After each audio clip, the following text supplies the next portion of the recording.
Okay, so we are talking about the weapons of davening. War. We spoke about the sword, about the double-edged sword, and how we are trying to make sure that the chitzonim, the negative side, does not feed itself kedusha, and we have to both use one edge of the sword so we're not pulled down towards doing our desires, and one edge of the sword so that we're not pulled up and then we're puffing up our ego because of how good we are.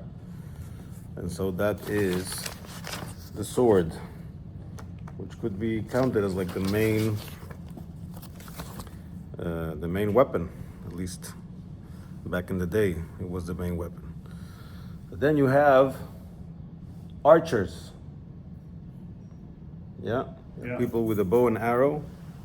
Morning. An arch is the bow and arrow. Sorry, not arch. The bow and arrow is called a keshet. A keshet, which sounds like a bakasha. What's a bakasha? The Duolingo doesn't talk about bakashas. No. Bakasha. Bebakasha. Bakasha. Okay. Means please. Excuse me. So what does bakasha mean? It means you're asking for something. Oh no, slicha would be, excuse me, bakasha would be. Bakasha is like please. Also But the is this welcome, with- right? You can use it for your welcome, right? No. No? Request. Okay, You're requesting, correct. all right, A bakasha is a request. okay. And so where do we do our request during davening?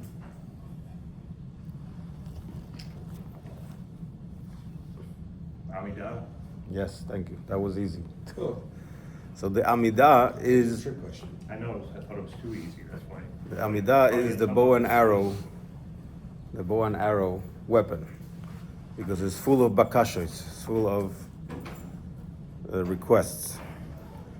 And of course, we spoke at length about this, how each of these requests ends with a blessing, and the blessing is trying to bring down a flow of something down here through the structure of the blessing, and with each variety of how we close each blessing is bringing different things down here. So we're not going to delve into that, but that is part of this weapon. Oh wow! Aha, Hey. Good morning. I'm late, but I'm here. he kept his promise. Okay, you know what we're talking about? The, No idea. Sitter, We're talking about the weapons of prayer, weapons of mass destruction. also of mass destruction of the Yetzer Hara. So we spoke that the time of prayer is a time of war, Milchama. because you're trying to concentrate, and the Yetzer Hara is flooding you with thoughts. And so we need to be prepared for war. We spoke about what the sword is, and now we're speaking about the bow and arrow. The bow and arrow, because as the word bow and arrow is keshet, so it's connected to bakasha, which is the Amidah. Now,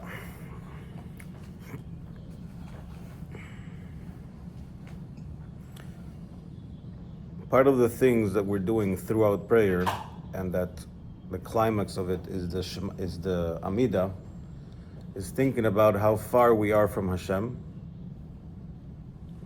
how little we are and how big Hashem is, how far we are from Hashem. And this thought, as we go more deeper into it, can generate a little bit of bitterness. I hadn't thought of it that way. Frustration, Okay, bitterness. Well, we're so far away.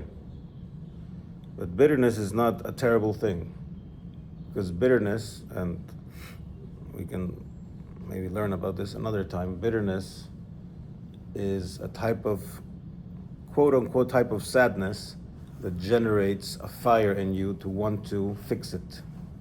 It's not depression. Depression is a type of sadness which basically takes away your power. You just Right. don't want to do anything. right. Bitterness It's like you want to fix it. Yeah. Yeah, Depression is like you can't get out of bed in the morning or something. correct. And so, part of the flow of davening, and this also happens during the Shema, is to feel this distance from us to Hashem, which might be connected to the fact that the bow and arrow is a weapon to attack at a distance. It's not hand-to-hand battle. Like Ravi is doing hand-to-hand battle right now to stay awake. Yeah? So that's all worth it. Even if you leave today, have no idea what I said, you at least, you battled and you won. That's true. So- I like that. There you go.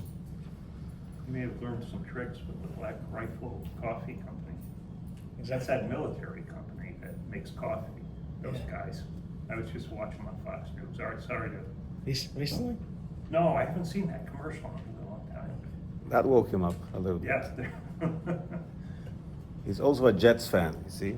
Jets, Jets. Yeah, we'll see about the share. Anyways.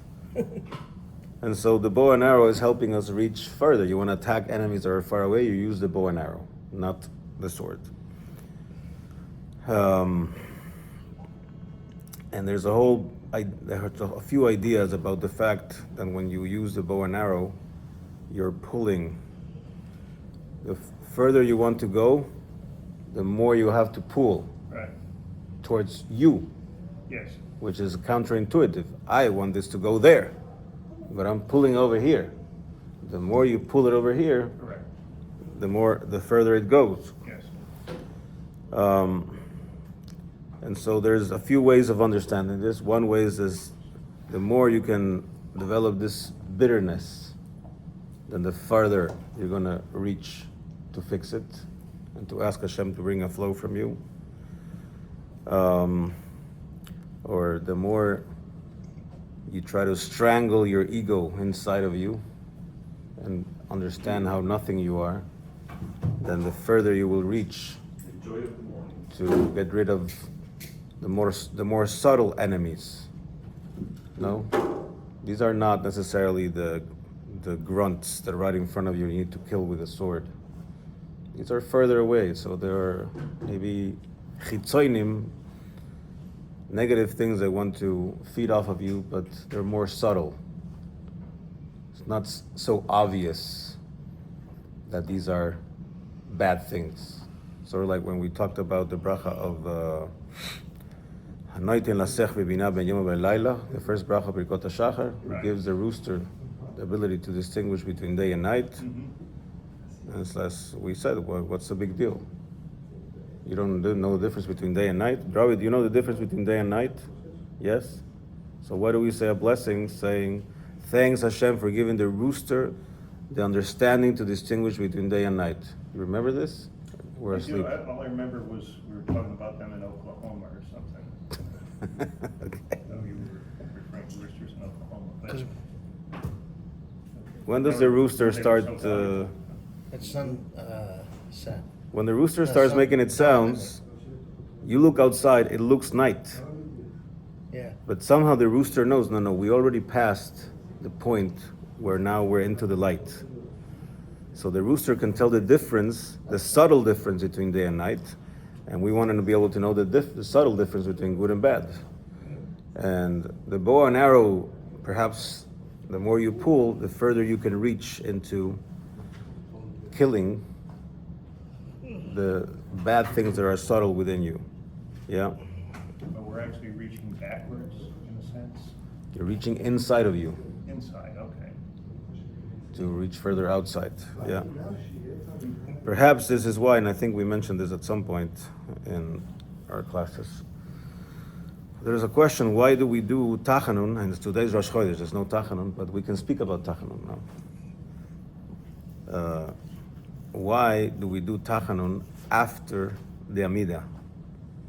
Why do we say, Hashem, I'm sorry for I did this, after we basically already did the main part of prayer? Usually, like, if Chas v'Shalom, I did something bad to you, and then I want to ask you a favor. Do I ask for the favor and I say, by the way, Robbie, I'm sorry about the other day, what I did? Maybe. I would say sorry first. You're not going to talk to me if I don't say sorry first, no? You're gonna wait to see if I do the favor or not. If I do the favor, Ah, you think we're then you're gonna finding say, out. "Oh, I'm sorry. By the way, I'm sorry for the other day. Thank you." Or for if what not, I you say, did." I'm happy I did that to you. Exactly. Huh? Those are the days we don't do. Okay. From a logical perspective, if I want to maximize the chance that you're going to help me, I would say sorry first, right? That would be more logical. So why do we go and do this after davening? So we explained that when you start davening, you still don't have a clear idea of the enemies that are far away from you. The subtle things are not still clear. So you might think, I'm a good guy. I don't need to say sorry. I didn't do anything to Robbie. I didn't do anything bad. But once you go more in depth into davening, and you go through the process, and you feel small, and Hashem is huge, and we're such a separation. That's, you know what? I think that thing I did the other day, or I thought, or I said, that could be categorized as negative. You wanna cover Now I every bases. realize, you know what, Robbie, I'm sorry, I didn't realize that thing I did was wrong. But now, after the Amidah, I realize that. So it is the most appropriate moment. Because you're going to say sorry for more things, so to speak. You're going to recognize more things that you did wrong after you go through this process than before.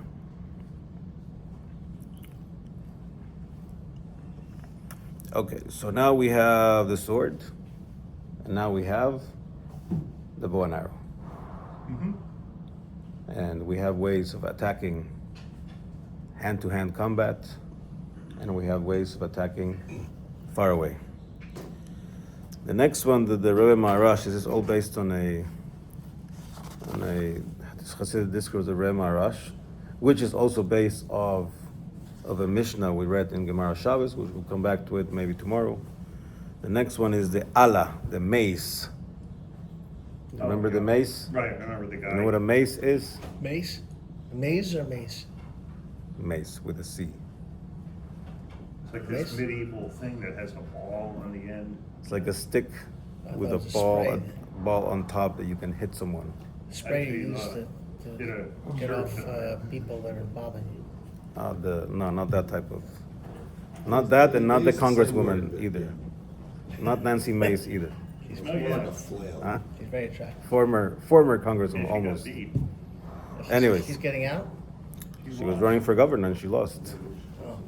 Anyways, we're not going to get into Epstein she files dropped now. Okay, this, even in Spanish it sounds weird. It's a stick Here it with is. like a ball on top.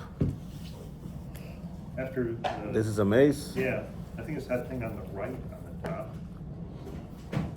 I'll show it here. I'll show it to you. Oh, yeah. I've seen that before. I'd never heard of that, but I looked it Well, up this now. one has even like a chain. Yeah, All right, shkoyach. Now we know what the mace is. That's crazy. Um, It's a good weapon. We should bring them back. it's a good weapon. Baruch Hashem. Carry it in New York. So the Rebbe Maharash explains. So gun control, yes, but mace control, that you can have your mace. Exactly. There's nothing in These the are all books weapons about we can't carry on Shabbos, all right? That's what we started with. We don't know. Oh, this is the question. Okay, The right. discussion was, are we allowed to carry these weapons on Shabbos? If you live in New York City, yes. One said no. The other said, what do you mean? It's like decorations. Like you want to look good with my weapons. We'll try to understand that as we go through. So says the mace is simple. There's an idea in the Gemara that says that you have to make your Yetzer toiv, your good inclination, get angry at your Yetzer Hara. So it says everything in the world has a purpose. What's the purpose of anger? You would say anger is bad. Anger can have, as far as I've heard, two purposes. Number one, this. You have to make sure your Yetzer Tov gets angry at your Yetzer Hara. and it goes through and tells it a whole bunch of insults that you say. You're a Rasha, you're Merusha, you're this, you're that. It's like you should be ashamed of yourself to the Yetzer Hara. The other thing was nothing to do with this is that sometimes you need to act angry so that somebody gets a point. The important thing is that you should not be angry, you should act angry. It talks about Moshe Rabbeinu did this. He said something and it seemed he was angry, but he wasn't angry. He was just trying to make a point to the Jewish people. So those are two purposes of anger. Any of the others don't apply. That's the Gemara where, which practice? I don't know. I don't remember. Primero Dios, buenos días. Anyways, and so the mace is that you have your Yetzer Hara, you're angry. If you're really angry with the Yetzer Hara, what would be good to have in your hand? That's your mace. A mace. Come here, Yetzer Hara. I'm gonna. So it's like I'm not killing you. It was not the sword. I'm not gonna do a bow and arrow because, except in movies, it doesn't make sense. Maybe it's a little bit less aggressive than the ones. You can definitely kill somebody with that. Yeah, but here it describes it as something like on a normal hit, you're not gonna kill the person. Get him in the head a couple times. Maybe That thing is. that's how they do it in New Jersey. Yeah, Okay. definitely kill somebody with that. What time is it? Not 10 minutes. Only the time. 38. 5 minutes. 38. It's 2 minutes. That's fine. I thought 6:43 was it. Okay, we'll start mentioning the next one. The next one is the romach. The romach is the lance. Is it the lance? It's la lanza, a long stick that you throw, and it has like a pointy thing. Oh, yeah. I think they used to. How do you call say? them horses. Spear. Spear, correct. Spear. Sorry. Spear. Like Kunta Kinte used. Who? Nothing. Did you see the movie Roots? Roots? No. A spear, which you can throw. Doesn't go as far. Young guys. Huh? These young guys. Yeah, Oh, exactly. I know. He knows Kunta Kinte. Well, Toby. Oh, yeah. He's like the. host Hopefully, of- you guys know what he's talking about, He's because the I don't host of a know. game show now. It's that not- guy. Spear. Toby. not It's Kunta good. Kinte. See, we have 2 minutes. Now we have like 1 minute. It's good. Sorry. We have. No, it's okay. We're talking about roots. Going back to our roots. You should watch it. Bli neder. Okay, the spear. We're gonna introduce the spear and we'll talk about it tomorrow. The spear corresponds to the Shema. Tomorrow? There's a class tomorrow again? Yes. Tuesdays and Wednesdays. I just said Tuesday now, right? You're gonna miss out on the spear? I can't miss out on the spear. There you go. Kunta Kinte, blessed memory, wouldn't appreciate that. So the spear corresponds to the Shema. Now what, we're going backwards. That's a different idea because we're describing a certain order of weapons, even though technically the spear comes before the bow and arrow, because the Shema comes before the Amidah. Now, the Shema, how many words does the Shema have? No, you're not going to count them. Oh, okay. The whole thing. What, ¿qué dice Pedro? Is it 48? 248. That is completely incorrect. Oh, man. 360. The Shema has 245 words. He was only off by one. 3. Give He it said to him. 248. By 3. No. Those are If three the different Chazan, if Zev or the Chazan does his job, and he repeats Hashem Elokechem Emet at the end, then we have 248. But the Shema, if you count the words, is 245. So what, 245, 248, why do we care? Because we have 248 limbs in the body, and we want to make sure we have one word for each one.